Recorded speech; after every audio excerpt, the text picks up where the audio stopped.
Assalamualaikum warahmatullahi wabarakatuh. Selamat pagi adik-adik. Waalaikumsalam warahmatullahi wabarakatuh. Bagaimana kabar kalian pagi ini? Sudah siap buat kuliah? Insyaallah siap, Bu.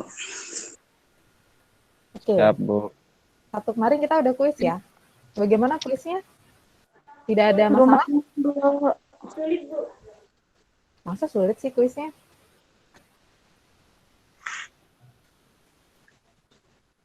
Jadi untuk kuis, jadi soal-soal kuis sama soal-soal UTS sampai UAS nanti itu kurang lebih akan seperti itu ya jenis-jenisnya. Jadi ada yang pemahaman konsep dan juga ada yang uraian. Kalau dari soal-soal kemarin tidak ada masalah atau ada masalah? Atau jangan-jangan bermasalah semua? Ada, Bu, yang bermasalah. Ada, Bu. Soal uraian nomor 1.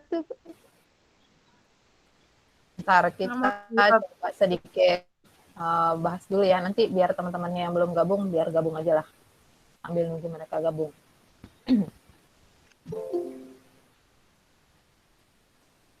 Oke, ini kemarin yang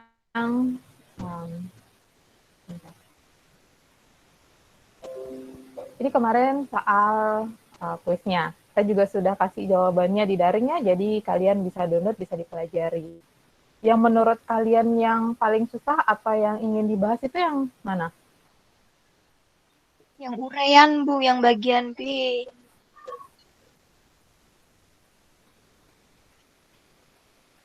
Yang ini? Iya, Bu, yang uraian nomor 1. Oke, kita cek yang nomor 1 dulu ya. Jadi perhatikan di situ soalnya, misalkan G itu adalah himpunan A, B, di mana AB-nya itu adalah elemen dari bilangan real dan B-nya itu tidak sama dengan 0. Nah, kemudian di sini ada dia dikenakan suatu operasi biner, bintang ya. Jadi di mana kalau misalkan AB itu kita operasikan dengan CD, itu memenuhi operasinya seperti ini. Nah, selanjutnya di sini akan kita tunjukkan bahwa G dengan operasi bintang itu adalah grup dan juga dia grup non-abelian. Nah, kalian ingat bahwa kalau misalkan mau membuktikan apakah G itu grup atau tidak, kan ada syarat-syarat yang harus dipenuhi ya. Mulai dari apakah dia biner, kemudian dia bersifat asosiatif, habis itu dia itu memiliki elemen identitas dan juga setiap elemennya itu memiliki inverse. Nah, kalau dia abelian atau tidaknya, cek apakah dia berlaku sifat komutatif atau tidak. Nah, caranya adalah dengan mengambil sembarang. Kita akan mengambil sembarang anggota di G. Nah, di sini kita mulai dari yang diketahui dulu. Yang diketahui kan G. Nah, kemudian juga ada operasinya terhadap operasi bintang, seperti ini untuk setiap AB, CD itu elemen dari G. Nah, akan kita tunjukkan bahwa G ini terhadap operasi bintang adalah grup. Yang pertama kita cari dulu dia tidak kosong ya, ada anggotanya, ada atau tidak anggotanya. Nah, yang ini jelas ya ada anggotanya. Kita bisa ambil aja contohnya 1,2 itu adalah elemennya dari G kan, di mana 1 ini dia memenuhi 1 dan 2 ini elemen dari R, dan 2 ini juga bukan 0. Nah, maka G ini ada anggotanya, dia bukan merupakan himpunan kosong, masuk. Nah, yang selanjutnya cek apakah dia biner terhadap operasi bintang atau tidak. Caranya kita akan mengambil sembarang anggota di G. Nah, di sini saya mengambil pakai simbol A1, B1, C1, D1. Kalau kalian mau mengambil dengan simbol yang berbeda, silakan. Tidak masalah. Misalkan kalian mau pakai EFGH atau yang lainnya, boleh. Nah, kalau sudah mengambil sembarang, kita tinggal masukkan dia ke operasinya. Kita gunakan operasi binernya, sesuaikan. Nah, kan dia akan nanti akan sama dengan A1 ditambah B1 dikali C1, B1 dikali D1. Nah, perhatikan. A1, B1, C1, dan D1 ini kan tadi dia elemen bilangan real. Nah, di bilangan real itu kan berlaku sifat tertutup kan ya, dia tertutup terhadap operasi perkalian dan operasi penjumlahan. Jadi kalau kita kalikan dua bilangan real kan hasilnya juga masih tetap bilangan real kan? Iya. Kemudian kalau kita jumlahkan dua buah bilangan real itu masih bilangan real juga kan? Benar. Bu. Ya, maka di sini untuk yang di sini A1 plus B1 kali C1 ini saya bisa tuliskan dengan simbol A2. Kemudian B1 dikali D1 ini kita bisa simbolkan dia dengan B2, di mana A2 dan B2 ini itu masih bilangan real, gitu ya. Karena tadi kita sudah mengambil atau memisalkan yang di pertama itu B1 dan D1 itu tidak sama dengan 0, maka otomatis kan perkaliannya hasil kali dari B1 dan D1 juga tidak 0 kan? Iya. Karena dia tidak 0, maka dia memenuhi syaratnya yang tadi, definisi dari himpunan G. Nah, makanya hasilnya ini A2, B2 itu juga otomatis akan merupakan bilangan atau akan merupakan anggota dari G. Maka terbukti bahwa G itu biner terhadap operasi bintang, atau dia itu bersifat tertutup. Nah, untuk yang membuktikan kebinerannya dulu, ada pertanyaan sampai sini atau bisa dipahami? Bisa dipahami, Bu. Lanjut. Oke, yang lainnya juga ya, bisa dipahami yang lainnya ya. Ya, Bu. Oke, Perlu banyak sekarang latihan. ya perlu banyak latihan memang. Nanti kalau kalian misalkan ketemu soal-soal latihan, ya walaupun tidak saya berikan ya, atau mungkin kalian membaca di buku mana atau membaca di internet, silakan kalau kalian merasa itu perlu untuk didiskusikan, boleh ya. Misalkan kalian sudah coba-coba nih jawaban soalnya tentang ini, nah kalian masih bingung misalkan, ya boleh kalian taruh itu di grup, baik itu di daring ataupun di WA untuk kita bahas bersama, itu boleh. Memang perlu banyak latihan sih. Oke, kita lanjutkan. Kita masuk ke dia yang tadi ini sifat tertutup. Nah, kemudian untuk bersifat asosiatif, di sini ada yang kurang kan ya. Asosiatif saya belum buktikan ya. Kalau untuk yang bersifat asosiatif, sama juga caranya, kalian cobanya juga sama ya, seperti itu. Seperti yang B, ambil berarti nanti 3 yang kalian ambil 3 sembarang. Jadi nanti misalkan di sini tambahkan E1 atau E1 dan F1, sama-sama masih di G. Nah, nanti kalian buktikan apakah dia bersifat asosiatif. Nah, ingat kembali kalau misalkan jadi akan dia berlaku ya, misalkan karena ini berbicara di bilangan real, maka sifat-sifat yang ada di bilangan real itu juga akan berlaku pada subsetnya. Jadi seperti itu. Jadi subsetnya itu akan mengikuti himpunan semestanya yang sebelumnya tadi. Dia akan berlaku sama. Nanti kalian coba aja ya, di sini kayaknya saya kurang untuk membuktikan dia berlaku sifat asosiatif. Ini seharusnya ada satu lagi sifat asosiatifnya. Nah, kemudian sekarang kita cek dia ada elemen identitasnya atau tidak. Kan kalau elemen identitas itu harus berlaku kalau A, untuk setiap A elemen dari G misalkan, maka kalau A kita operasikan terhadap identitas, itu sama dengan identitas kita operasikan terhadap A, itu hasilnya harus sama dengan A. Nah, sekarang kita cek, benar nggak ada elemen identitasnya. Nah, kalau misalkan kita ambil elemen identitasnya adalah 0,1, kita buktikan benar nggak dia akan menghasilkan si anggota itu juga. Nah, misalkan kita ambil sembarang A, B, ini elemen dari G kan. Nah, sekarang kita operasikan dia dengan operasi yang sama. Nah, ternyata terbukti kalau kita mau mengoperasikannya 0,1, kita operasikan terhadap A, B, ataupun A, B-nya yang kita operasikan terhadap 0,1, dia sama-sama menghasilkan A, B juga. Karena seperti ini, maka dia terbukti bahwa G terhadap operasi bintang itu memiliki elemen identitas. Nah, begitu juga dengan inverse-nya. Kalau misalkan mau mencari inverse-nya, apa inverse-nya? Kalau misalkan kalian bilang semua elemennya memiliki inverse. Nah, cari apa inverse-nya sampai dia nanti akan menghasilkan adalah elemen identitas, yaitu 0,1. Ingat, tidak boleh mengambil contoh sembarang.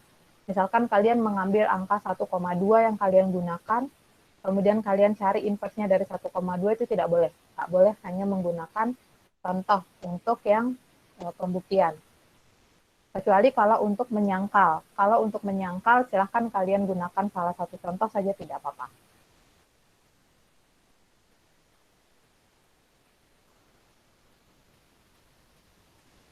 Nah, begitu juga untuk membuktikan apakah dia komutatif atau tidak. Ngambil yang sembarang tadi, kemudian coba dioperasikan sama tidak dia hasilnya. Antara misalkan A, D1, bintang C1D1, dengan kalau misalkan kita balik posisinya C1D1, kita operasikan dengan A1D1, apakah dia sama? Nah, ternyata dia tidak sama hasilnya kalau kita lihat. Maka dia itu tidak berlaku sifat komutatif. Sampai sini ada yang mau ditanyakan tidak? Boleh bertanya dikit, Bu? Silakan. Kenapa harus pilih 0,1? Mungkin saya enggak tahu. Oke, kenapa harus memilih 0,1? Karena 0,1 ini dia identitasnya. Kalian, kita istilahnya itu memikirkan ya, atau melogikakan kira-kira inverse-nya itu apa. Karena inverse-nya ini dia, identitas ya. Identitasnya itu apa? Karena kalau misalkan kita operasikan, dia itu akan tetap menghasilkan bilangan itu. Nah, kira-kira berapa bilangannya?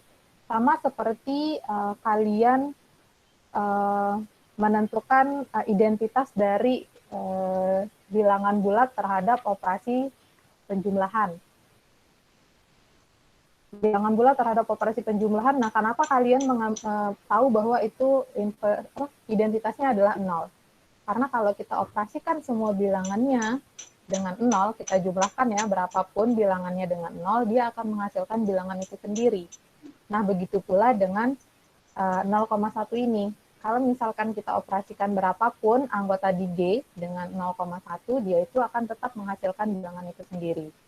Ingat, sifat ketunggalan dari grup. Grup itu hanya memiliki satu identitas. Dia tidak bisa memiliki lebih dari satu. Gitu ya.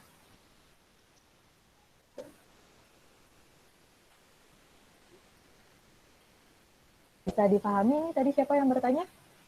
Hadir, Bu. Bisa, Bu. Misalnya kalau dia 3 variabel, Bu. Misalnya A, B, C. Oke, kalau misalkan dia A, B, C.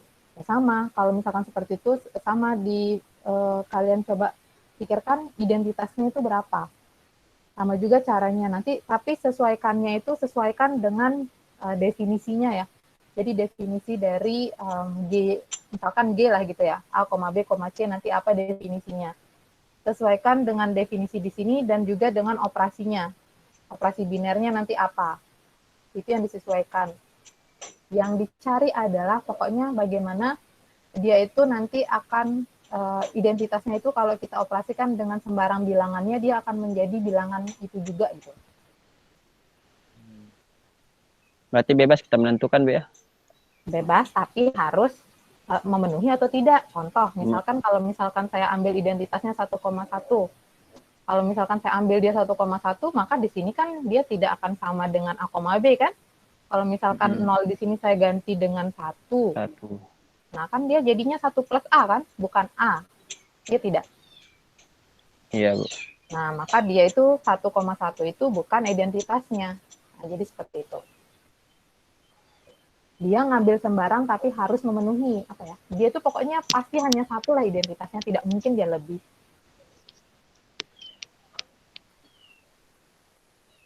Bisa ya? Yang lainnya juga paham ya? Paham, Bu. Oke, ada lagi yang ingin bertanya?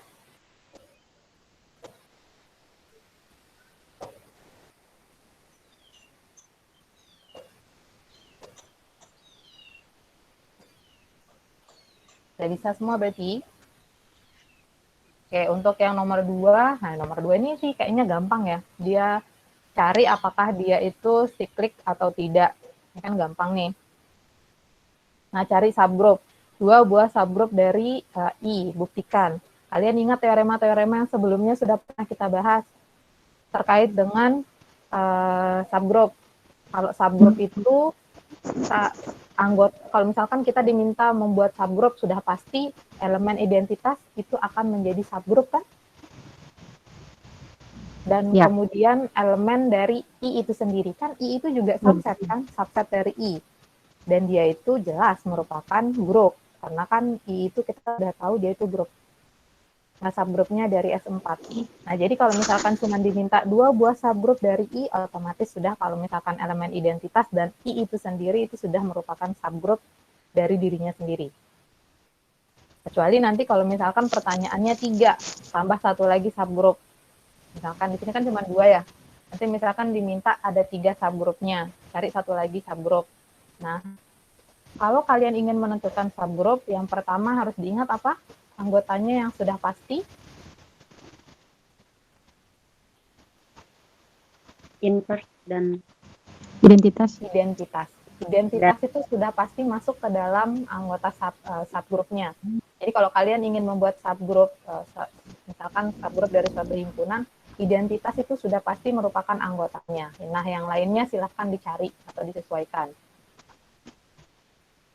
Itu aja sih dia intinya. Nah, kemudian apakah I dengan operasi komposisi merupakan grup siklik? Kalau mau menentukan dia grup siklik atau tidak, cek dulu apakah dia merupakan grup atau tidak. Kalau misalkan dia bukan merupakan grup, ya tidak perlu kalian sampai cari ke generatornya. Kan dia bukan grup. Otomatis dia bukan grup siklik. Nah, tapi kalau misalkan dia sudah grup, nah baru selanjutnya kalian cari ada tidak generatornya. Nah, ini setelah dicari dia merupakan grup. Kemudian tinggal cari generatornya. Ternyata setelah dicari tidak ada generatornya, maka dia bukan merupakan grup siklik.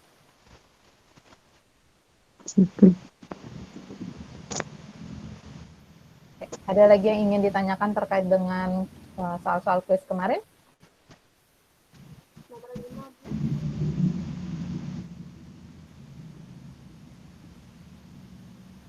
Untuk yang soal yang pemahaman konsepnya di atas sudah nggak ada masalah ya?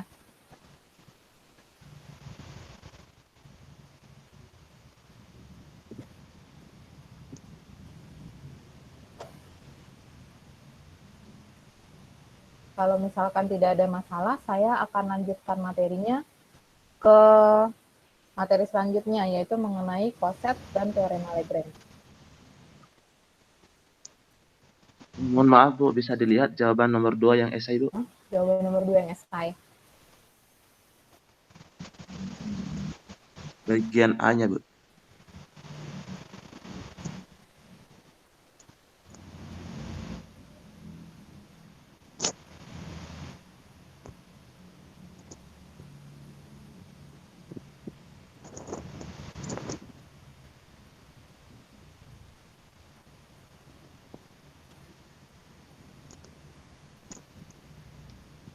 Ini sudah saya share juga di daring ya, jadi bisa kalian cek.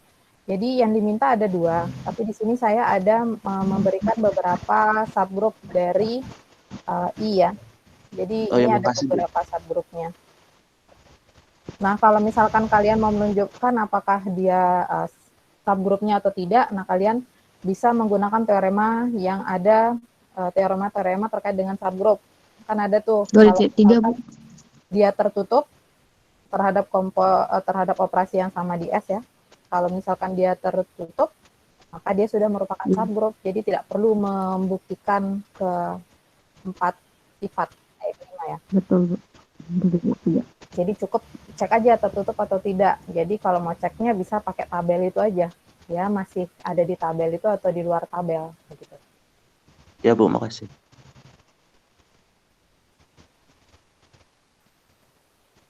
Ada lagi yang ingin bertanya?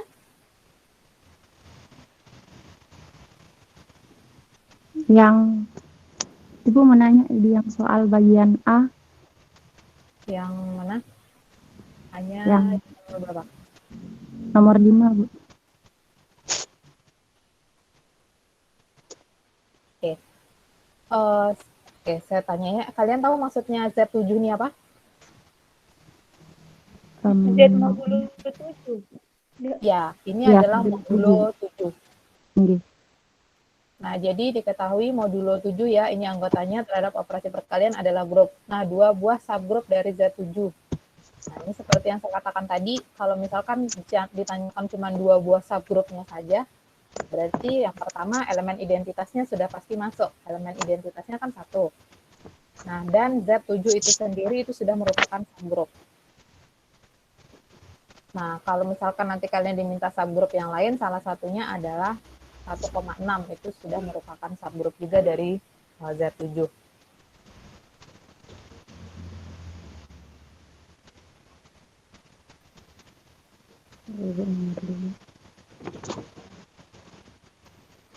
Ada lagi yang mau bertanya ya?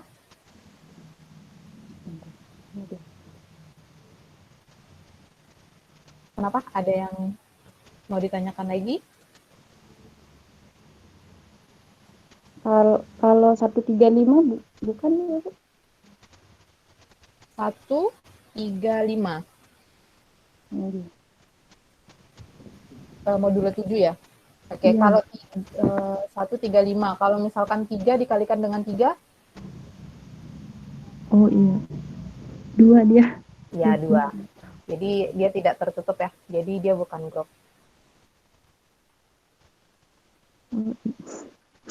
Oke. Siap. Paham, Bu. Oke. Yang lainnya bagaimana? Bu, boleh kita request nih, Bu? Request apa?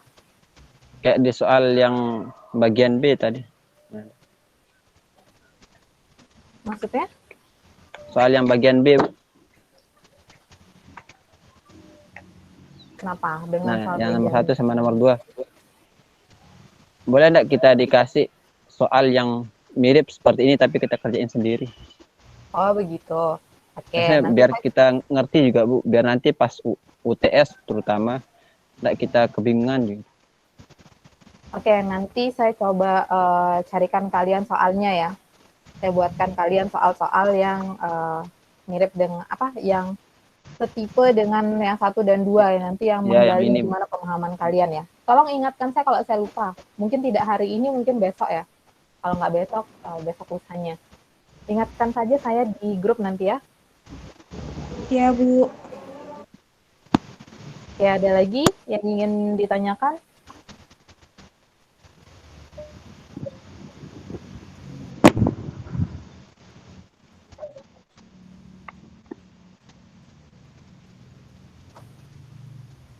Sudah tidak ada? Kalau sudah tidak ada, saya lanjutkan saja materinya ya. Baik, Bu.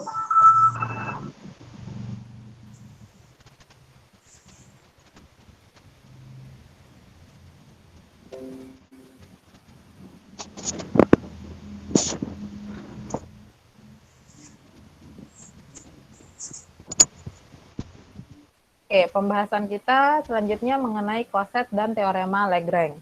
Jadi yang akan kita bahas di sini bagaimana cara kita menentukan semua koset kanan dan juga koset kiri dari koset kiri subgroup dari suatu grup yang berkaitan. Dan kemudian nanti juga ada sifat-sifatnya dari koset. Nah, nanti gimana kita membuktikan sifat-sifat dari koset tersebut dan menggunakannya untuk menyelesaikan masalah aljabar yang berkaitan. Oke, jadi yang akan kita pelajari ini ada empat ya. Jadi definisi koset itu apa, kemudian sifat-sifat koset itu apa saja, kemudian teorema Lagrange, dan juga tentu saja ada soal latihan yang bisa kalian kerjakan. Oke, yang pertama di sini kita masuk sedikit ke pengantar dulu. Jadi yang jika sebelumnya ya sudah pernah kita pelajari, kalau misalkan kita punya himpunan S4 itu adalah grup dari semua permutasi 4 elemen. Jadi ada permutasi dari 1, 2, 3, dan 4 itu terhadap operasi komposisi fungsi. Nah, misalkan sekarang di sini saya punya H. H itu adalah subgrup dari S4. Nah, sekarang kita ambil misalkan ada alfa. Alfa itu anggotanya adalah 1, 4, 3, 2. Di mana alfa itu adalah elemen dari S4 itu. Nah, sekarang kita akan coba mengalihkan alfa ini dengan semua semua elemen dari himpunan H. Ya, jadi kita kalikan di sini HA, jadi H kali alfa ya. Nah, anggota H-nya itu kan kalau 1 dioperasikan dengan 1432, hasilnya adalah ini 1432. kemudian 1, 2, kita operasikan juga sama dengan alfa, hasilnya adalah ini, dan seterusnya ya.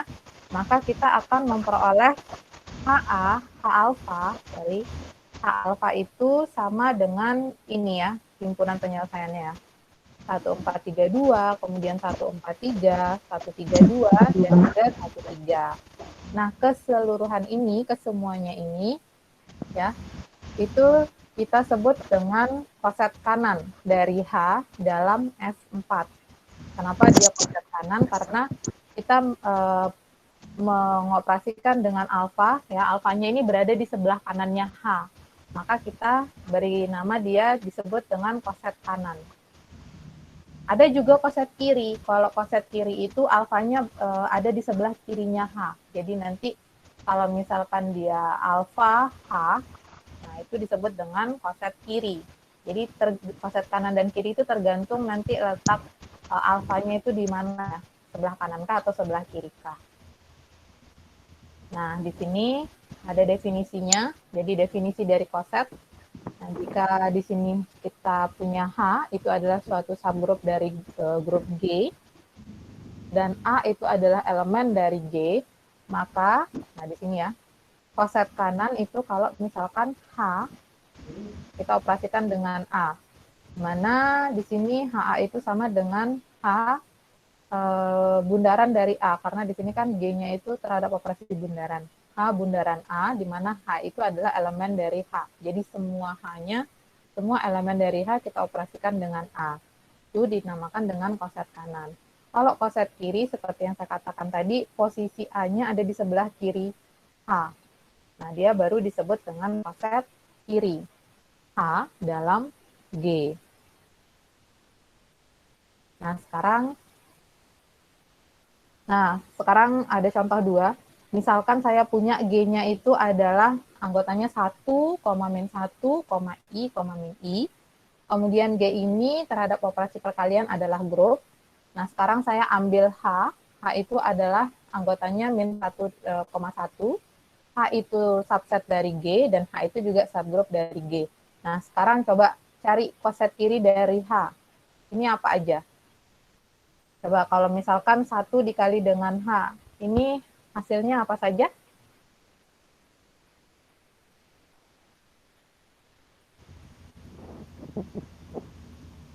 Min Min 1.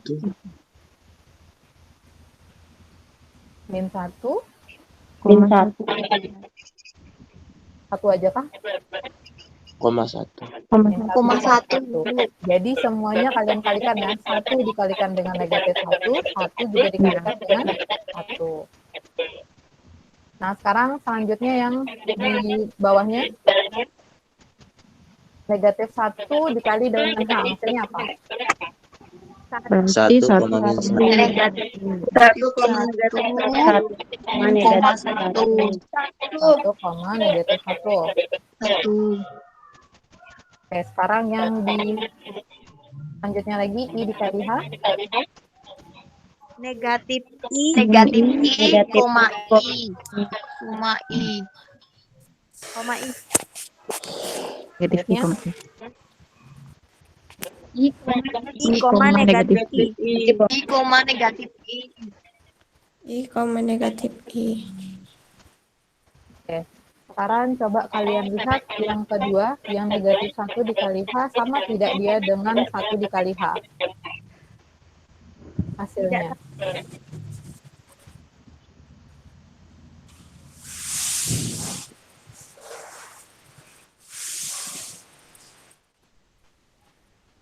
Maksudnya untuk yang penyelesaiannya, himpunannya ya. Ini kalau kita perhatikan, kalau misalkan 1 kita kalikan dengan H, itu sama ya dengan negatif 1 dikali H.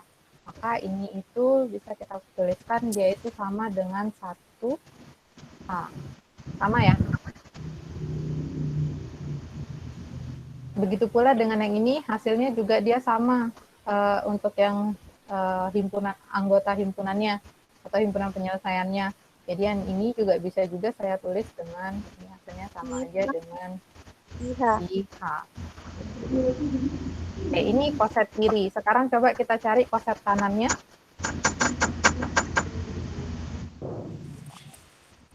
Kalau A dikali 1 hasilnya apa? Negatif 1,1. Negatif 1,1. Oke, selanjutnya lagi. 1, negatif 1. Oke, 1, negatif 1. Yang di bawah, Negatif I, koma I. Negatif I, koma I. selanjutnya. I, koma negatif I. I, negatif I. Nah, sekarang coba kalian perhatikan koset kirinya sama tidak dengan koset kanan? Sama, Bu. Sama ya. Bu. Ya. Oke, di sini jawabannya Sama.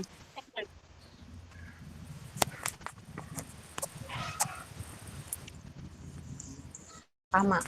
Nah, sekarang muncul nanti pertanyaan, apakah koset kiri itu selalu sama dengan koset kanan? Kalau di soal ini kita peroleh koset kiri dia sama dengan koset kanan, tapi apakah selalu kalau koset kiri itu selalu sama dengan koset kanan? Nah, ini ya, muncul pertanyaan ini. Nah, sekarang coba kita buktikan apakah dia selalu sama atau tidak. Sekarang saya punya grup permutasi S3. Nah, H ini adalah subgrup dari S3. H itu anggotanya 1,23 ya. Nah, kita punya kan S3 sebelumnya itu ini anggotanya ya. Jadi misalkan saya punya alfa itu 1, beta itu 23, gamma itu dan seterusnya, ini anggotanya. Nah, sekarang coba cari koset kirinya dari H dan koset kanannya dari H. Kita mulai dari koset kiri dulu.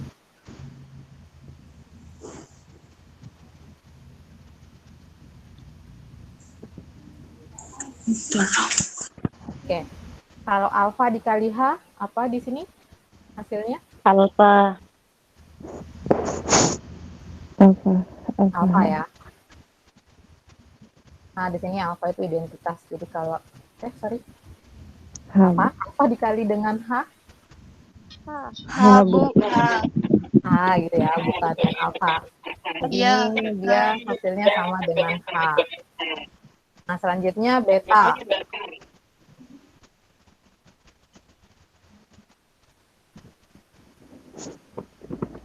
Beta, operasikan.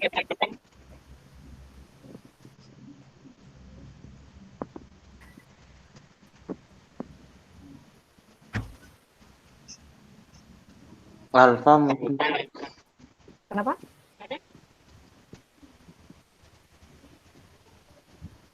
Apa hasilnya? Ini loh beta. Beta itu kan 23 ya. 23 operasikan terhadap 1. 23. Komposisikan. 23. Kemudian 23 operasikan lagi terhadap 23. Komposisikan. Apa hasilnya? Alfa, Bu. Alfa itu kan 1 ya. H.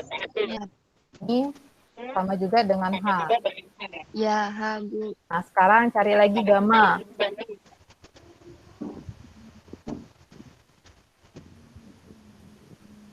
Gamma itu adalah 13. 13 operasikan terhadap 1. Komposisikan dengan 1. Hasilnya apa?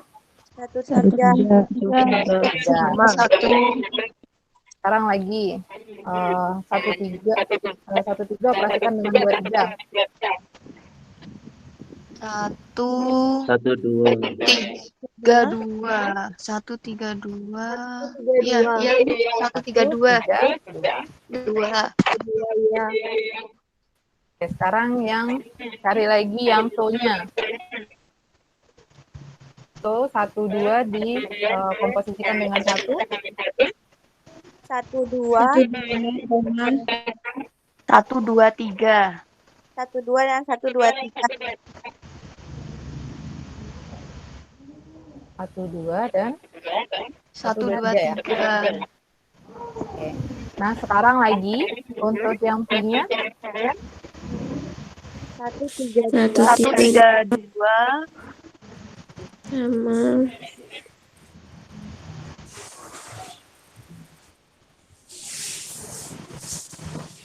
1,32 dan 1,3. 1,3. Nah, sekarang sisi 1,23. Oke. 1, 2, 3. 1, 2. 1, 2. Oke, ini ya hasilnya. Ini adalah koset kiri. Nah, sekarang coba kita cari koset kanannya lagi. Kalau misalkan H, kita operasikan dengan alfa. Alfa. H. Alfa. A ya, jangan apa tadi yang Oh. mesti nyebut alfa nih. H, Bu, atau alfa, Bu? Kan itu kan 1, alfanya itu kan Ya. 1 operasikan dengan 1 kan 1. Ya. Bentar, tulis dulu ya. Ya, Bu. Ini 1. Nah, selanjutnya 2 lagi. Kan 1 operasikan, H dulu ya. 2, 3 operasikan terhadap 1. Komposisikan. 2, 3. Ini hasilnya apa? Alfa atau H? H. H.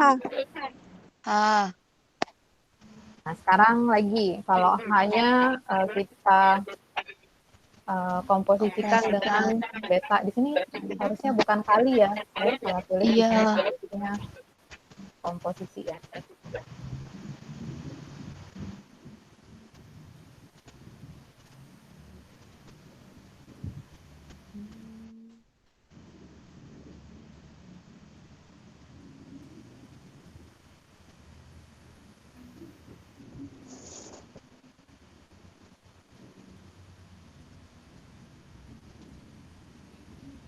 Oke, sekarang kalau misalkan H komposisikan dengan beta, hasilnya apa?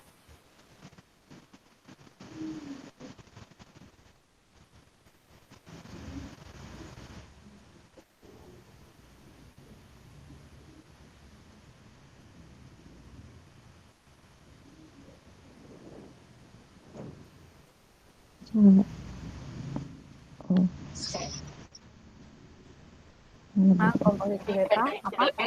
1. 1. 1. 2.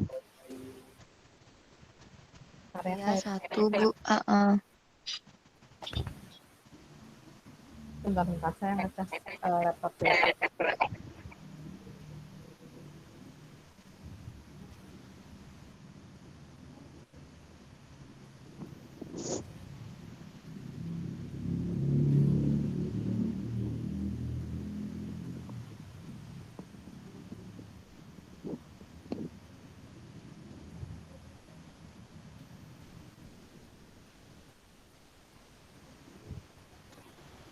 Oke, ini tadi 1. 2, 3, Bu. Oke. Untuk yang kalau misalkan hanya dikalikan dengan gamma, dikomposisikan dengan gamma,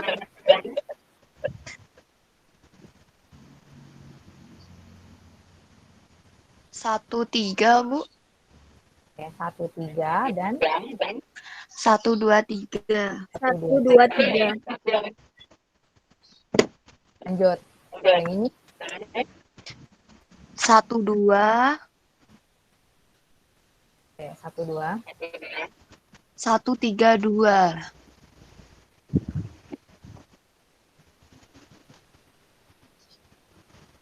1, 3, 2.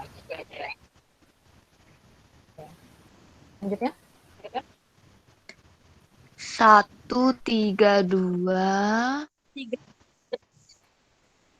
1, 3, 2. Kemudian 1, 2, Bu. 1, 2. Ini yang lainnya bisa kan ya mengoperasikan ini? Bisa, Bu. Oke, lanjut. Yang terakhir 1, 2, 3. 1, 2, 3. 1, 3. 1, 3. 1, 2, 3, 1, 3. Nah, oke, dari hasil ini koset kiri dan koset kanan. Nah, sekarang coba kalian perhatikan. Apakah selalu koset kanan itu sama dengan koset kiri? Tidak selalu sama, Bu. Oke, tidak selalu sama ya.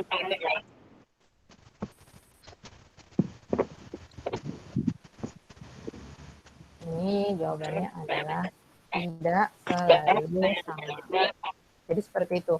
Jadi bisa dia sama, tapi dia itu cenderung dia tidak ada yang tidak berlaku semua. Jadi dia tidak selalu sama dia koset kiri dan koset kanan. Itu yang perlu kalian ingat. Oke, sekarang kita masuk ke sifat-sifat koset. Tapi sebelum kita masuk ke sifat-sifat koset, ada yang ingin ditanyakan dulu sebelumnya terkait dengan koset kiri dan koset kanan?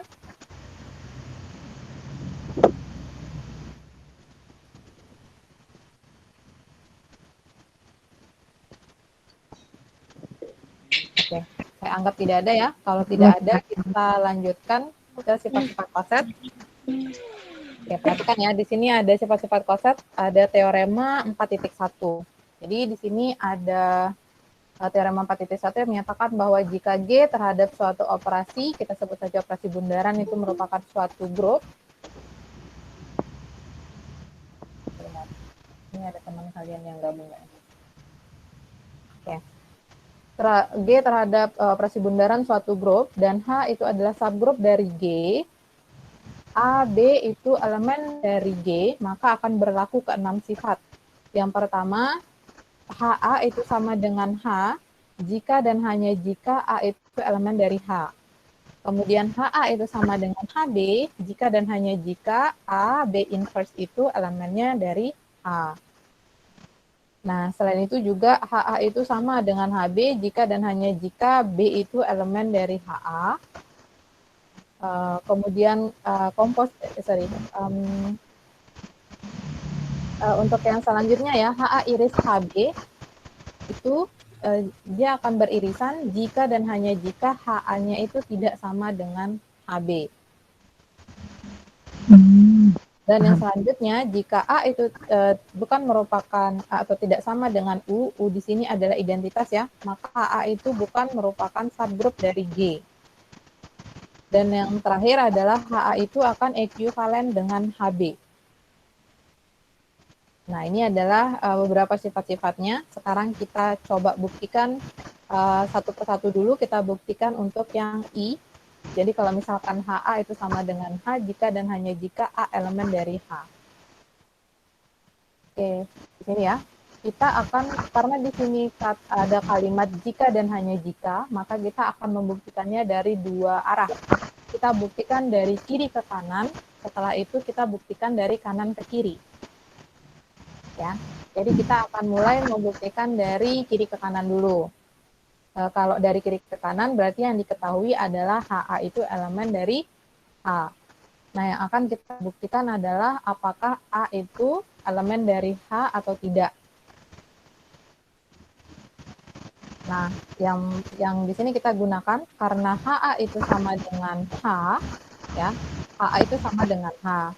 Maka kan nanti otomatis akan ada H bundaran A ya, yang merupakan elemen dari H. Kan tadi sesuai dengan definisinya dari yang H itu subgrupnya dari G itu grup terhadap bundaran, otomatis kan H ini juga grup terhadap bundaran. Grup terhadap operasi bundaran gitu ya. Nah, makanya di sini H, bundaran A atau HA itu juga elemen dari H untuk setiap H elemen dari H. Nah, di sini kan karena H ini elemen dari H, maka nanti ada elemen identitas di sana ya. Jadi kalau misalkan kita gunakan ada elemen identitas di situ, kita sebut saja elemen identitasnya adalah U kita operasikan terhadap A kan akan menghasilkan A itu sendiri. Nah, maka A itu kan akan menjadi elemen dari H, makanya dia terbukti. Dia A ini merupakan elemen dari A. Ini untuk yang dari kiri ke kanan. Nah, selanjutnya kita akan membuktikan dari kanan ke kiri. Kalau dari kanan ke kiri, maka yang diketahui adalah A elemen dari H. Akan kita buktikan apakah HA ini sama dengan H. Nah, caranya adalah dengan kita mengambil sembarang ya, kita ambil sembarang di situ elemen, di sini kita ambil X elemen dari HA. Nah, kita akan menunjukkan bahwa apakah X ini juga elemen dari H atau tidak. Nah, jadi karena X itu elemen dari HA, maka nanti X itu akan sama dengan H bundaran A. Ya, dengan H-nya ini adalah elemen dari H besar ya, H. Nah, karena A itu elemennya dari H dan H kecil nih, dia H kecil di sini elemen dari H ya. Nah, maka di sini H kita bundaran dengan A itu juga elemen dari H. Sedangkan di sini kita tahu bahwa kalau misalkan H itu bundaran dari A itu dia sama dengan X. Jadi di sini kita pakai. Nah, di sini kita gunakan ya. Tadi H bundaran A itu sama dengan X. Nah, berarti kalau kita ambil dari kesimpulannya dari sini, maka X itu dia merupakan elemen dari H. Nah, dari itu kita peroleh ternyata bahwa HA itu adalah subsetnya dari A. Itu yang kita anggap saja itu sebagai persamaan yang pertama. Nah, selanjutnya, karena H itu adalah grup, nah mengingat sifat tertutup dari H juga, maka nantinya H itu akan sama dengan X bundaran dari A.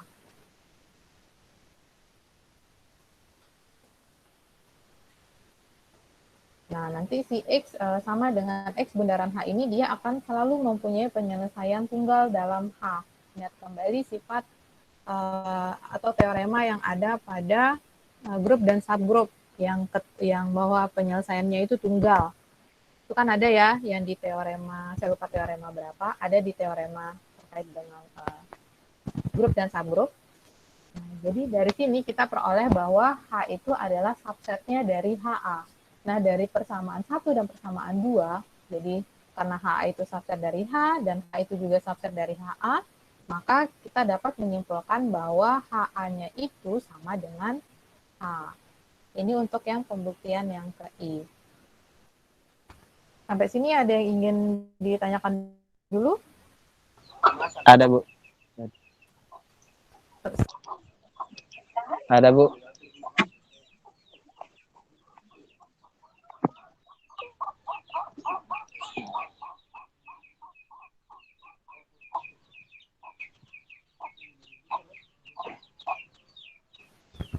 Oke, maaf tadi siapa yang bertanya?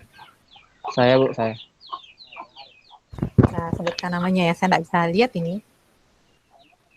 Aduh. Siapa? Bentar, Bu. Faisal Khatami, Bu. Faisal Hatami. Oke, silakan. Apa yang ingin ditanyakan? Ini, Bu, tempat kita kadang suka bingung di aljabar abstrak. Contoh di pembuktian yang pertama muncul H kecil itu, Bu. Cara kita menentukannya itu, Bu, menentukan contohnya kan tiba-tiba muncul H bundaran A itu anggota dari H.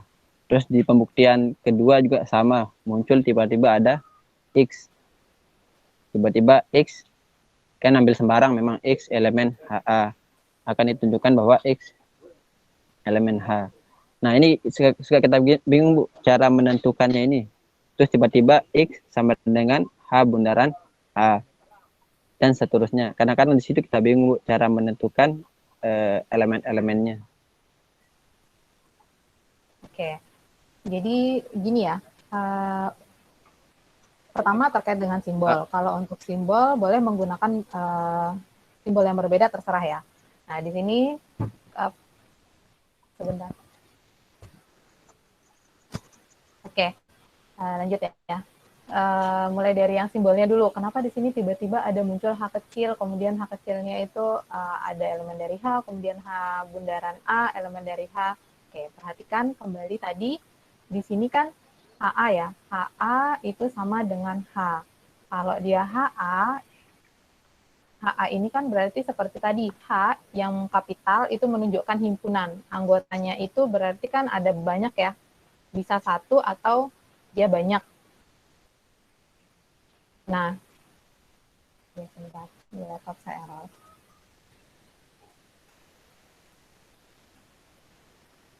Oke.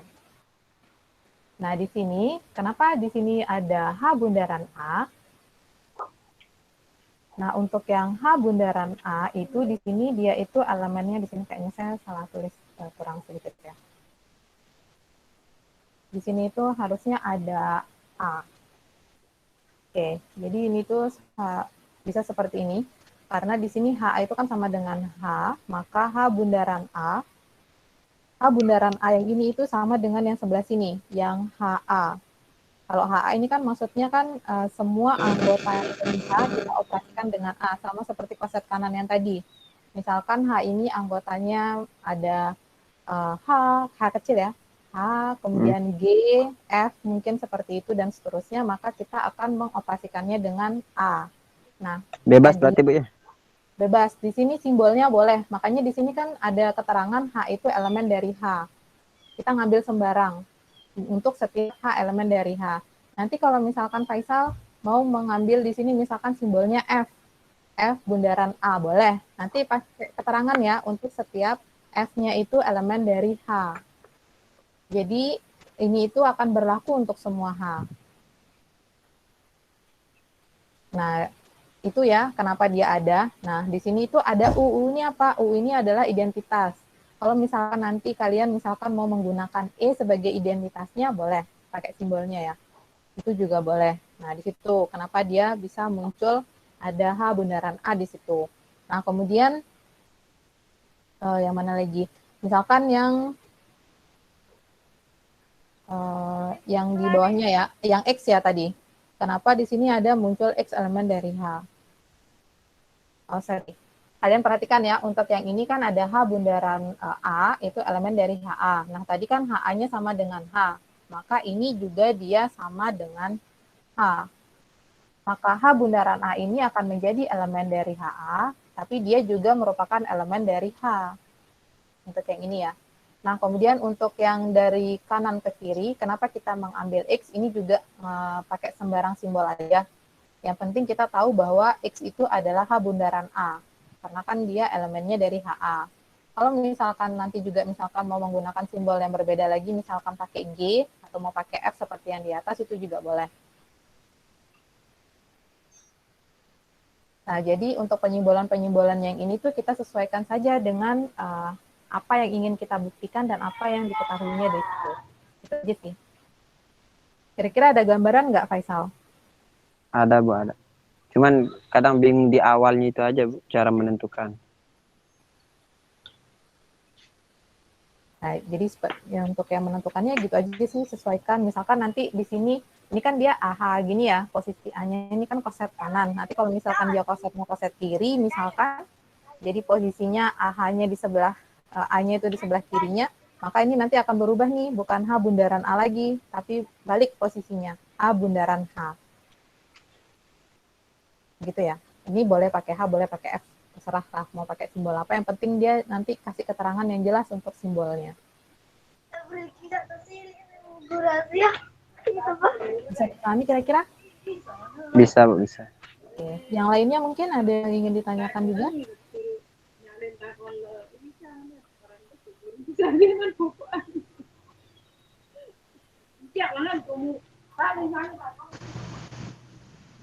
ada, Bu. Oke, kalau sudah tidak ada, saya lanjutkan ya. Oke, yang selanjutnya kita akan membuktikan bahwa yang kedua ya, HA itu sama dengan HB, jika dan hanya jika AB inverse-nya itu elemen dari H. Nah, caranya ini juga sama, buktikan dari kiri ke kanan, kanan ke kiri. Kita pertama buktikan dulu dari kiri ke kanan. Kalau kiri ke kanan berarti yang diketahui ini ya, yang kita ketahui adalah HA itu sama dengan HB. Yang akan kita buktikan bahwa AB inverse-nya ini adalah elemen dari H. Nah, yang pertama yang di sini ya, kita ketahui ya, karena H ini adalah group, maka di situ otomatis akan ada U. U ini adalah elemen identitas. Yang dimana nanti kalau misalkan kita operasikan, U kita operasikan dengan A itu sama dengan A. Nah, dia itu elemen dari HA. Kenapa? Karena kan U yang ini tuh, U ini kan anggota dari H. Otomatis ini kan sama aja kayak HA ya. Dia makanya elemen dari HA, kayak H-nya kapital. Nah, selanjutnya karena A di sini adalah elemen dari HA dan HA itu sama dengan HB yang diketahui, maka ini berarti A ini kan juga elemennya dari HB ya. Nah, Jadinya nanti A ini akan sama dengan H bundaran atau H bundaran B. Karena kan dia HB ya. HB ini kan anggotanya itu ya H bundaran B. Nah, itu berlaku untuk semua H elemen dari H besar. Nah, makanya nanti kalau misalkan kita membuktikan apakah AB inverse ini elemen dari H, kita cari AB inverse. A-nya tadi kita peroleh adalah H bundaran B. Jadi A di sini kita ganti, akan seperti ini. Nah, kemudian karena dia grup, karena si H ini adalah grup, maka dia akan berlaku sifat asosiatif. Maka ini bisa kita rubah bentuknya seperti yang di bagian bawahnya. Nah, selanjutnya B inverse itu sendiri itu sama dengan identitas atau U. Nah, kemudian kalau H kita operasikan dengan U, itu akan menghasilkan A sendiri. H sendiri ya. Nah, dari sini kita peroleh bahwa AB inverse itu sama dengan H, di mana H tadi adalah elemen dari himpunan H ya, atau H besar. Nah, ini berarti terbukti bahwa AB inverse itu juga merupakan elemen dari H. Ini untuk pembuktian dari kiri ke kanannya terbukti. Nah, selanjutnya kita akan membuktikan dari kanan ke kiri. Kalau dari kanan ke kiri, berarti yang diketahui adalah AB inverse yang elemen dari H. Kita akan membuktikan apakah HA-nya itu sama dengan HB atau tidak. Oke, yang pertama, kalau misalkan ini yang diketahui ya, dari yang diketahui, AB inverse-nya itu elemen dari H. Otomatis di situ akan ada H, elemen dari H, sedemikian sehingga AB inverse ini sama dengan H kan ya, kecil. Atau bisa juga kita tuliskan bahwa dengan menggunakan kanselasi kanan, maka kita peroleh bahwa A itu sama dengan H bundaran B. Atau B-nya ini sama dengan H inverse bundaran A. Ya. Nah, selanjutnya kita akan ambil sembarang anggota di HA. Kita sebut saja X. X ini adalah elemen dari HA. Maka ada ini sama saja maksudnya dengan X itu sama dengan H1 bundaran A. H1 ini dia itu merupakan elemen dari H. Nah, kenapa di sini saya gunakan H1? Supaya ada pembeda saja ceritanya antara H dan H1 ini berbeda. Kan kalau misalkan saya pakai H juga, nanti kalian berpikir harus antara yang di atas dengan yang di bawah itu sama gitu ya. Memang dia sama, tapi maksudnya bisa saja yang saya ambil untuk yang di atas, yang bagian A-nya ini, itu adalah misalkan sebut saja 2 gitu ya, 2 bundaran B gitu. Terus yang di bawah H1 ini saya ambil 3, kan 3 juga masih elemen dari H.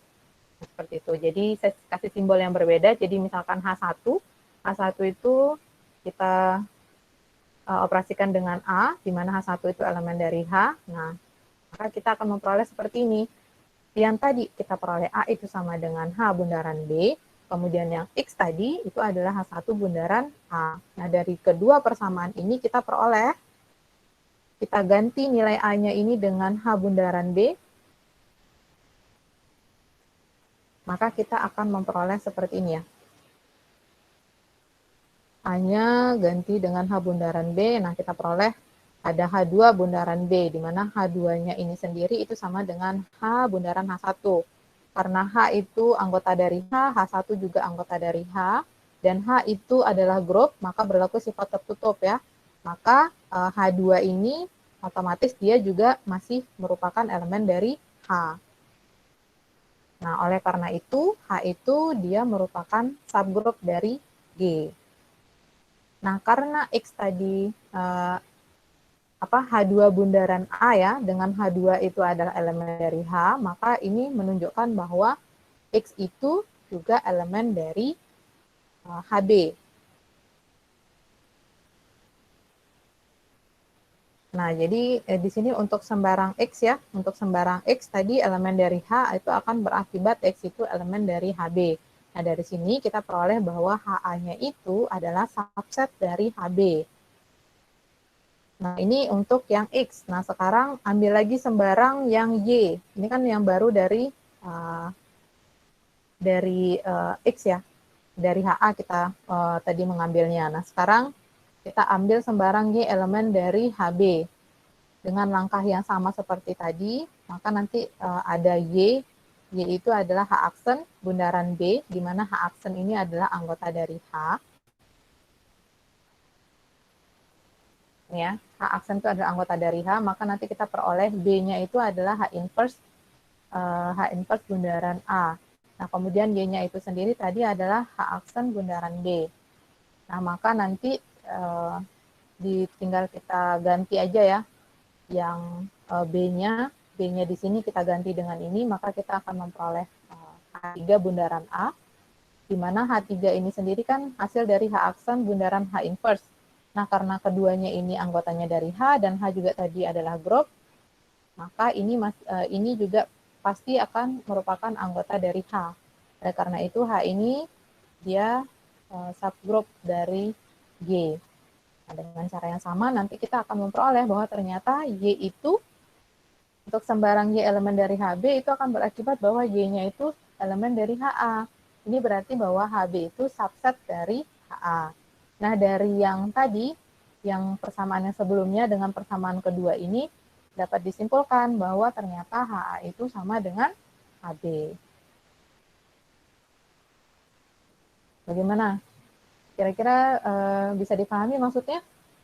Atau mulai bingung? Ini sudah mulai pembuktian-pembuktian.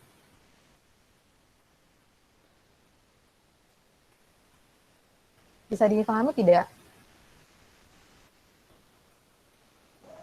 Agak bingung sih Bu sedikit, tapi coba pahamin bentar. Oke, nanti coba kalian baca aja ya. Nanti kalau misalkan dia itu kalian baca terus coba-coba sendiri, diperdalam lagi, insya Allah bisa. Nanti kalau memang kalian terkendala, itu kalian boleh tanyakan sih, kita bahas bersama di grup. Ini tidak mesti selalu seperti ini ya kalian untuk membuktikannya. Silahkan kalian kalau misalkan ada cara pembuktian yang lain dengan menggunakan bahasa kalian sendiri, itu juga boleh. Silahkan saja. Yang penting kalau dalam pembuktian itu harus runtut dan juga harus jelas ya. Kalimatnya juga harus yang baik. Seperti itu sih.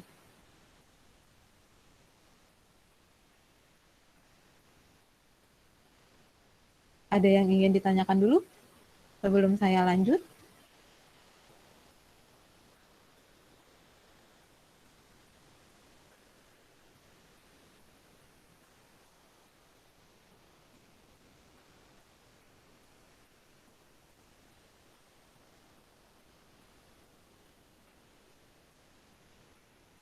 Kalau tidak ada suara, saya anggap tidak ada pertanyaan ya.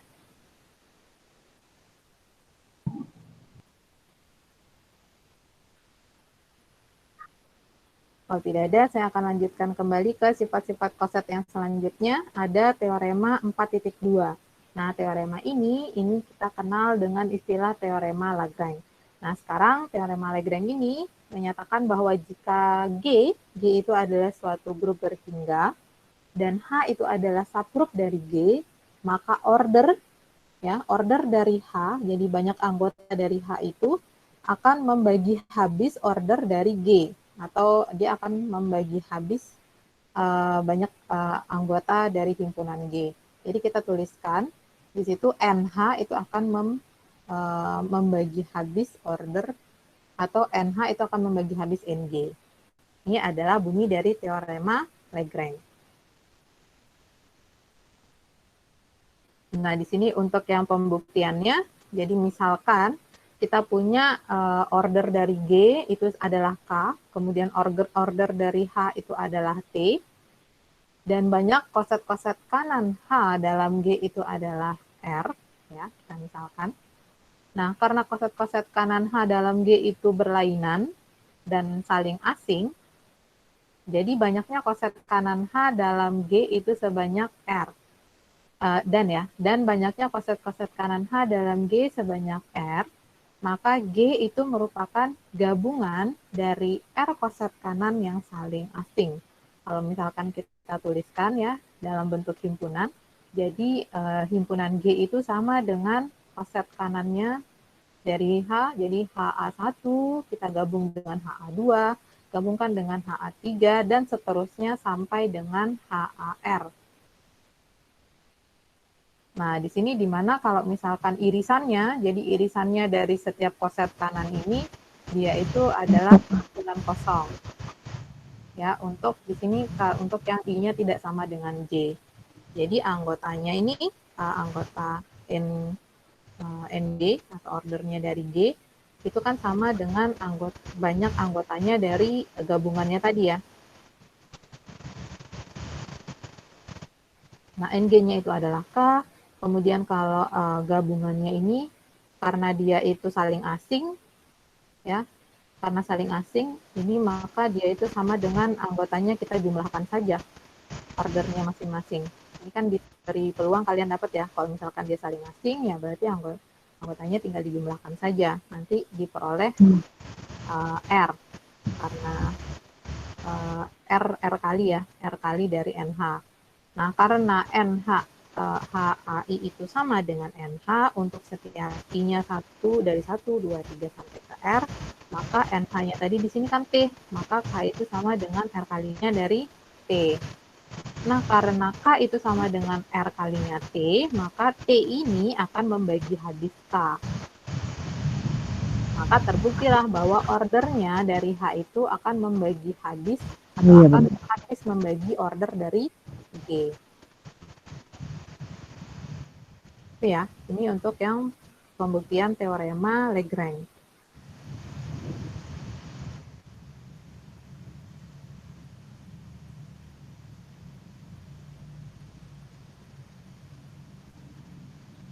Bisa dipahami ya, kira-kira ya? Bisa, Bu. Oke, selanjutnya,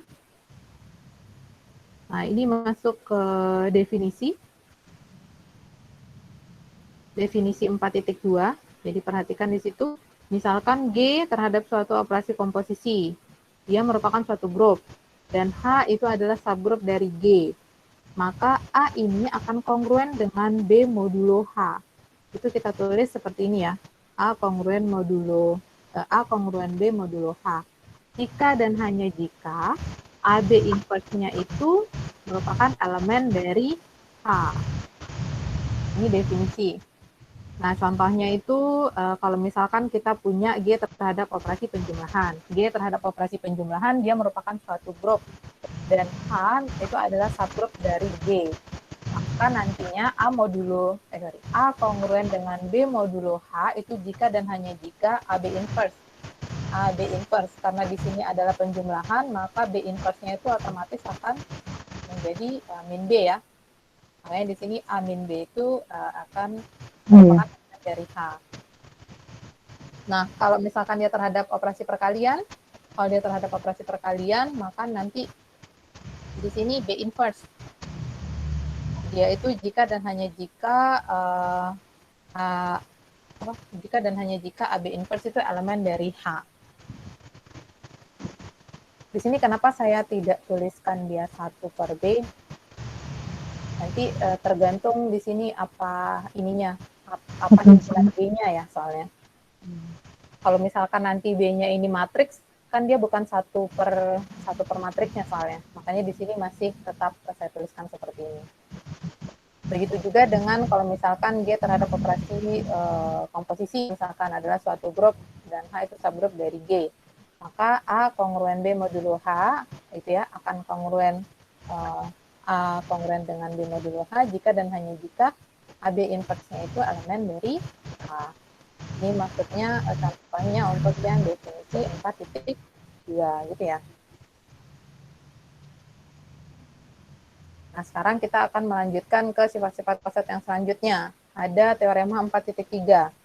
Nah, jadi kita misalkan ya di sini jika G adalah suatu grup dan H adalah subgrup dari G, maka untuk setiap A elemen dari G akan berlaku ini.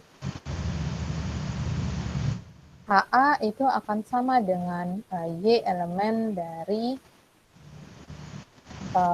G ini ya, GA itu sama dengan G, di mana A itu kongruen A kongruen Y modulo H. Nanti yang teorema 4.3 ini berdasarkan dari definisi definisi 4.2. 4.2 itu akan melahirkan suatu teorema 4.3.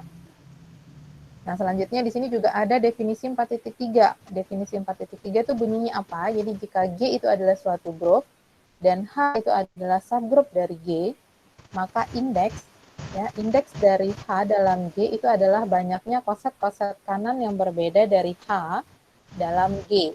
Jadi kalau misalkan kita mau cari berapa banyaknya koset-koset kanan yang berbeda dari H dalam G, itu kita bisa mencarinya dengan rumus ini. Jadi indeksnya itu sama dengan banyaknya anggota G atau order dari G itu dibagi dengan ordernya dari H. Maka itulah banyaknya koset kanan yang berbeda dari H dalam G. Contohnya seperti apa? Nah, sekarang kita coba menggunakan definisi 4.3 tadi ya. Di sini misalkan saya punya contoh 5. Misalkan T ini adalah anggotanya 1, 2, 3, 4, 5, 6. T itu adalah operasi perkalian modulo 7, ya, kan dia membentuk satu grup. Nah, sekarang saya misalkan ada H ini adalah subgrup dari T. Nah, sekarang coba cari koset-koset kanan dari H. Kita tes ya. Kalau H1, apa saja hasilnya?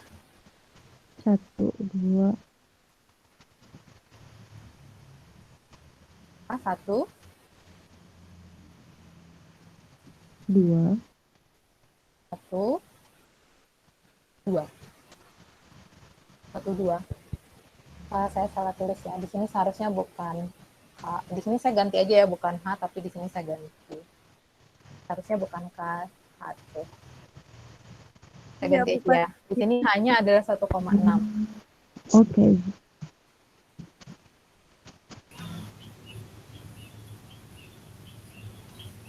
Oke, kita mulai dari H1. Hasilnya apa saja di sini? 16,6. Kemudian kalau H2-nya? 2, 5. Berapa? 2, 2, 5. 5.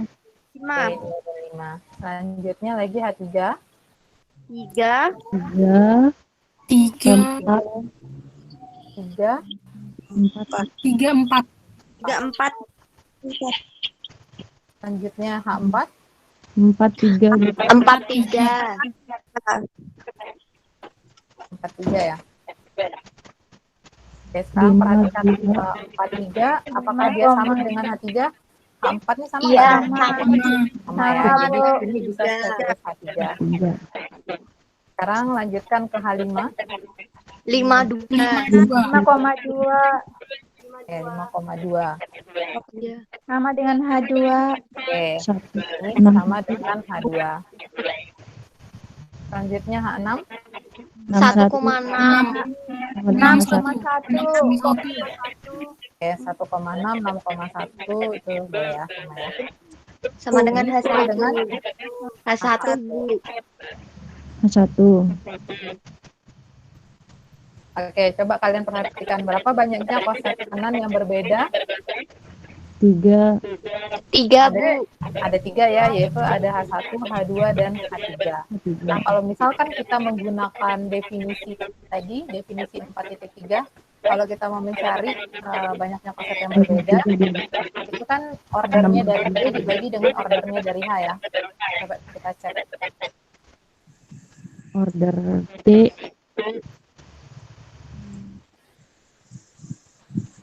Di sini tadi 3. Ini saya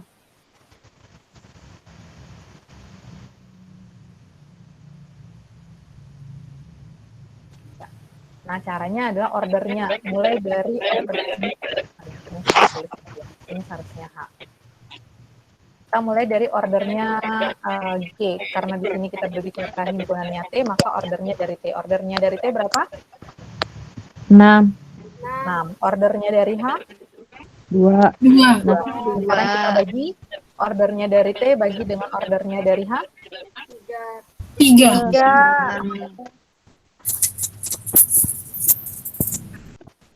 1 Sama berarti ya. Jadi seperti itu caranya mencari.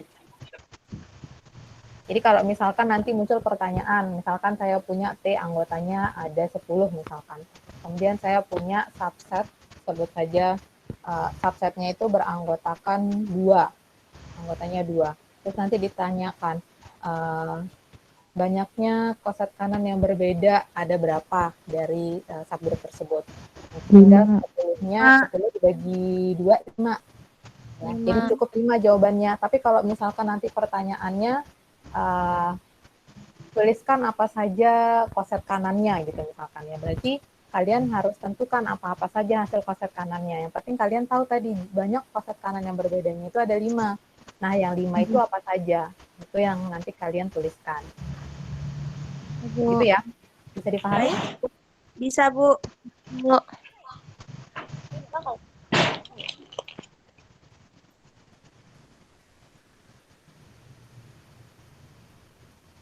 Oke, selanjutnya ada lagi nih sifat-sifat koset yang lainnya. Ada yang teorema 4.4 yang menyatakan bahwa jika G itu suatu grup berhingga, A itu adalah elemennya dari G, maka periodenya A itu akan membagi habis order dari G.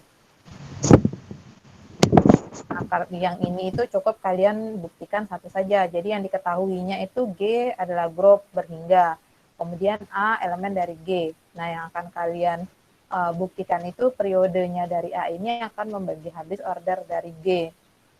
Itu benar atau tidak. Jadi untuk yang pembuktiannya, nah, bisa kalian lihat di sini ya.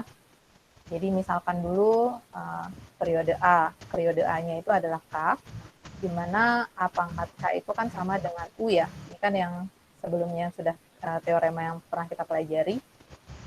Jadi kalau misalkan A itu pangkat K itu kan sama dengan identitas. Nah, misalkan sekarang himpunan perpangkatan dari elemen A adalah seperti ini. Jadi H itu jadi mulai dari A-nya pangkat 1, 2, 3, dan seterusnya sampai dengan pangkatnya K itu adalah identitas. Nah, H itu adalah suatu grup siklik dengan generator A dan merupakan subgroup dari G. Nah, ini yang kita akan tunjukkan. Benar nggak sih bahwa order dari H itu adalah K? Dia benar nggak kalau misalkan periodenya itu akan membagi habis order dari G?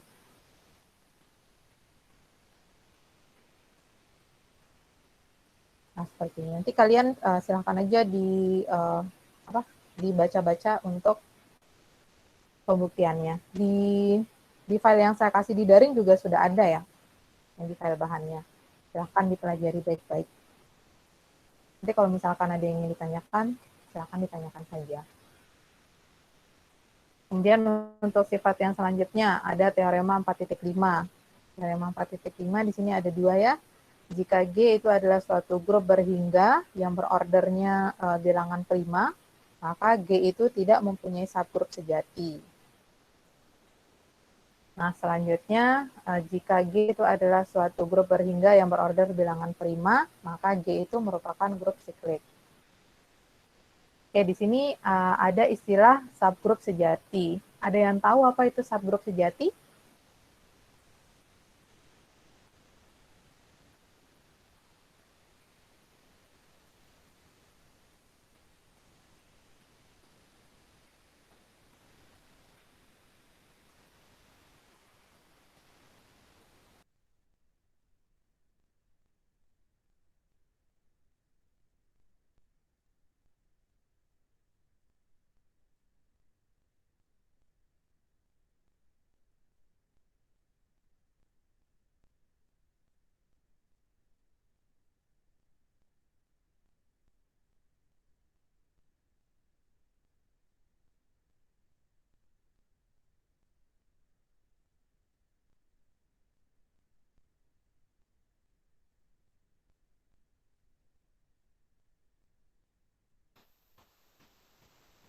Halo? Iya, Bu. Ada yang tahu apa itu subgroup sejati?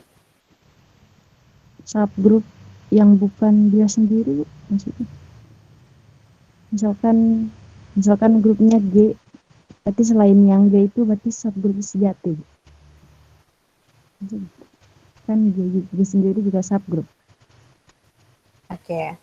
Yang lainnya gimana? Nur Hasanah ya barusan ya. Selain ada yang punya pendapat yang lain atau sama semua dengan Nur Hasanah, tidak sama dengan G. Kalau tidak sama dengan dirinya sendiri gitu ya. Iya, Bu.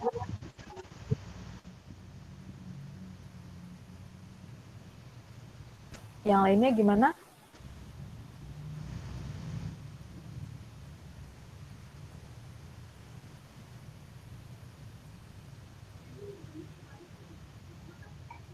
Belum tahu, Bu. Hanya 2 orang yang jawab, berarti yang lainnya gimana ya?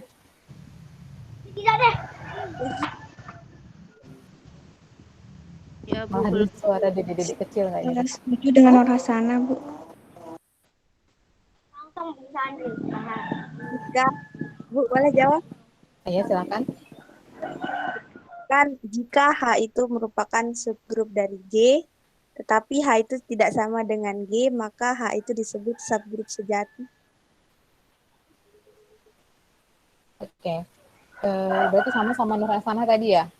Ya, Bu. Jadi, Oke. Jadi untuk yang subgrup sejati, ya benar ya dikatakan oleh temannya, jika dia itu bukan merupakan tadi dia itu bukan merupakan bukan tidak sama dengan G lah. Sebut saja G ini dia merupakan satu grup.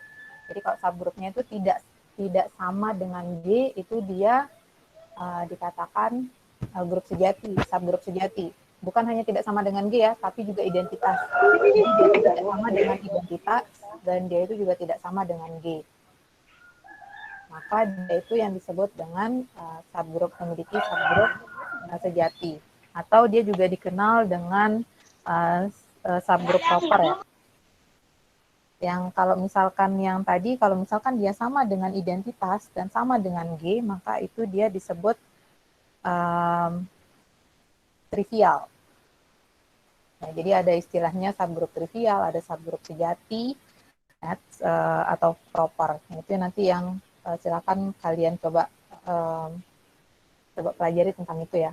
Jadi ada beberapa istilah-istilah ya sekarang yang kalian dengar. Nah, jadi kalau misalkan dia itu ordernya bilangan prima, ya dia nggak punya subgrup sejati. Dia pasti subgrupnya itu hanya yang tadi aja. Dia kalau dia itu hanya identitas saja atau sama dengan grup yang sebelumnya, yaitu sebut saja misalkan dia itu adalah G. Nah, kemudian ada lagi yang kedua. Jadi jika G itu adalah suatu grup berhingga yang berorder bilangan prima, maka G itu merupakan grup siklik. Ini adalah teoremanya. Kalau G itu dia berhingga, ordernya bilangan prima, maka G itu siklik.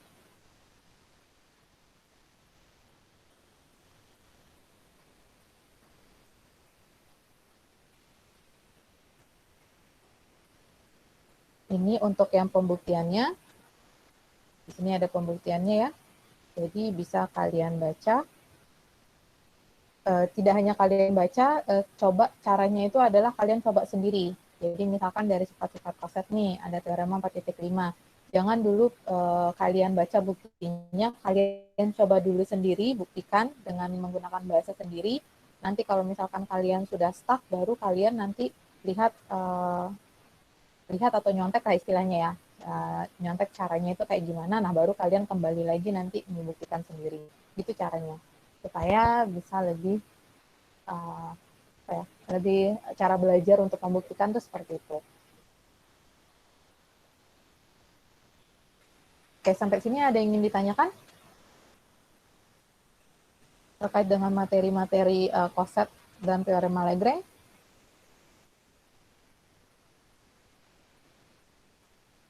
Silakan kalau ada yang ingin bertanya.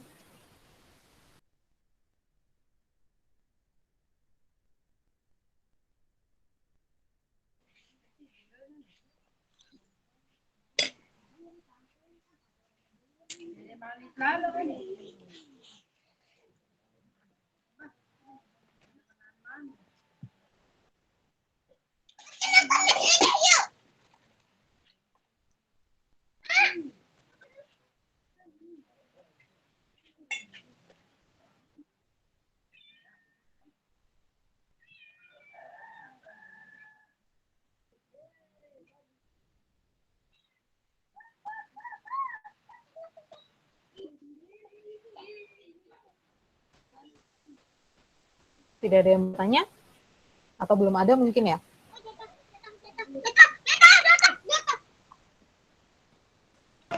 Saya, Bu. Ya, silakan. Silahkan Ida. Ida. Iya, Nida mau bertanya, Bu. Gini, kan dari tadi yang untuk misalnya contoh soalnya itu kan yang ditanya itu apakah dia ada apa maksudnya? Maksudnya itu gini, berapa yang sama konsepnya? Nah, apakah pertanyaan-pertanyaan tentang konsep itu hanya seputar itu aja, Bu, atau ada pertanyaan-pertanyaan lain gitu? Karena dari tadi yang saya lihat untuk pertanyaan-pertanyaan itu seputar itu aja, apakah dia sama konsepnya kiri dan kanan, kayak gitu, Bu. Oke. Untuk yang terkait dengan konsep ya. Jadi tidak hanya pertanyaannya hanya seperti itu. Jadi yang tadi saya tanyakan terkait dengan konsep apakah konsep kanan itu sama dengan konsep kiri, itu hanya salah satu untuk menunjukkan pada kalian bahwa konsep kanan itu dia tidak selamanya akan sama dengan konsep kiri. Nah, untuk pembelajaran mengenai konsep dan teorema Lagrange ini, itu kalian itu lebih ke menentukan. Jadi menentukan konsep kanannya itu apa saja sih, kemudian konsep kiri itu apa saja. Kemudian terkait dengan teorema-teoremanya yang tadi. Jadi kan banyak tadi ya sifat-sifat dari konsep dan juga ada tadi beberapa teorema-teoremanya. Nah, itu juga yang akan berkaitan dengan materi-materi yang terkait dengan konsep. Sama juga dengan tadi ada teorema Lagrange. Jadi itu untuk menentukan banyaknya konsep. Kalau misalkan nanti, misalkan ini kan himpunannya masih yang anggotanya hanya sedikit ya, himpunannya yang anggota-anggotanya masih sedikit lah hitungannya, karena dia itu hanya maksimal 6 ya, tadi saya berikan contoh. Jadi kalau misalkan nanti saya punya, nanti kalian misalkan mendapatkan soal begitu, suatu grup yang anggotanya itu misalkan sampai modulonya, misalkan ya grup modulonya itu sebut saja modulo 23.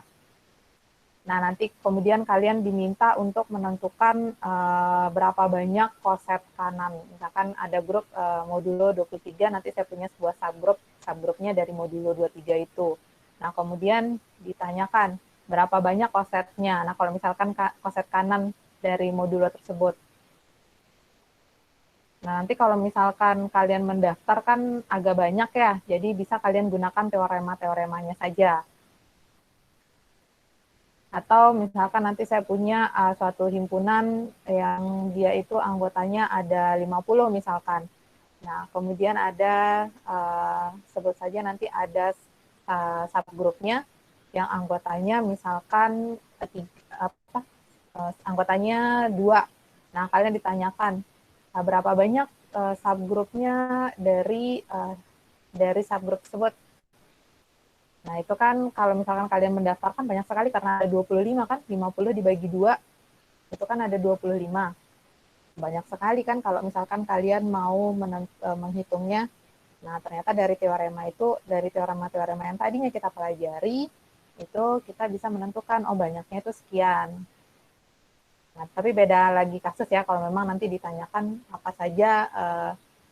saja konsep-konsep kanan yang berbedanya ya kalian harus daftarkan. Tapi setidaknya kalian tahu bahwa ternyata jumlahnya itu ada 25. Jadi kalau misalkan kalian mendapatkan konsep berbedanya nanti kurang dari 25 ataupun lebih dari 25 berarti kalian salah gitu kan. Jadi tidak hanya menentukan sama atau tidaknya ya, tidak ya. Jadi banyak hal yang bisa kalian cari nanti. Nah, terutama konsep ini ya pengantar kalian nanti pergi ke subgrup normal. Karena nanti di subgrup normal itu juga akan ada kaitannya dengan konsep. Jadi kalau misalkan konsep kirinya sama dengan konsep kanan, maka nanti dia akan disebut dengan subgrup normal. Tapi itu nanti akan kalian bahas di bab atau materi selanjutnya. Gitu ya, Nida ya? Iya, Bu. Terima kasih. Ya.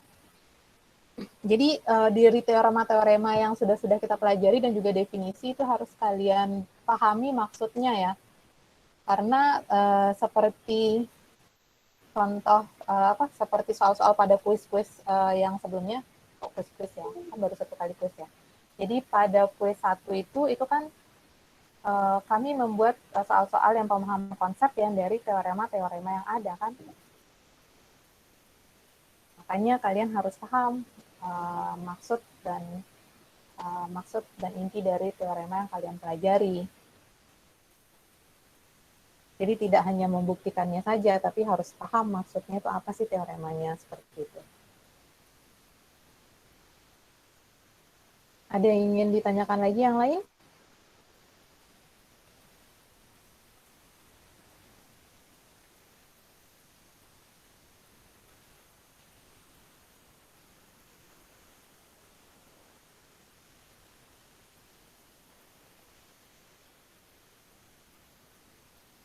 Kalau memang belum ada, di situ ada latihan soal.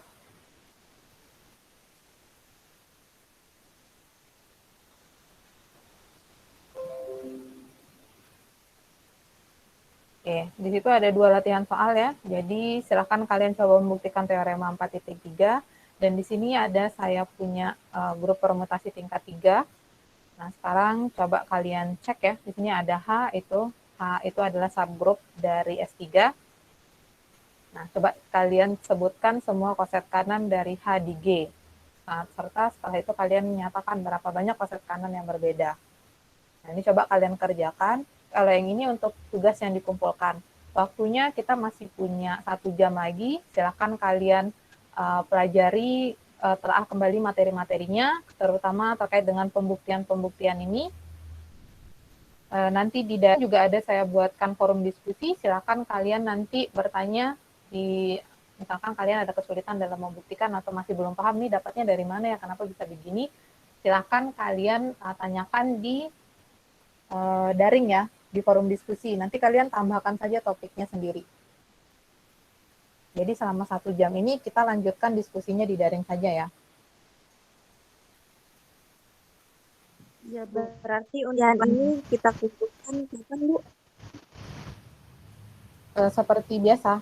Jadi soal latihannya ini kumpulkan sehari sebelum.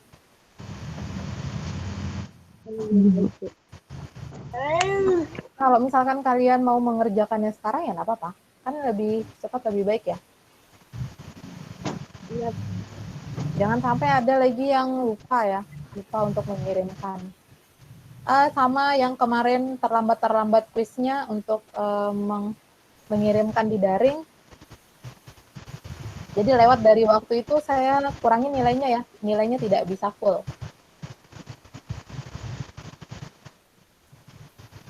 Jadi kalau misalkan kalian ternyata udah benar semua, tapi kalian terlambat mengumpulkan, ya nggak bisa dapat 100. Walaupun benar semua. Risiko karena kalian terlambat mengumpulkan.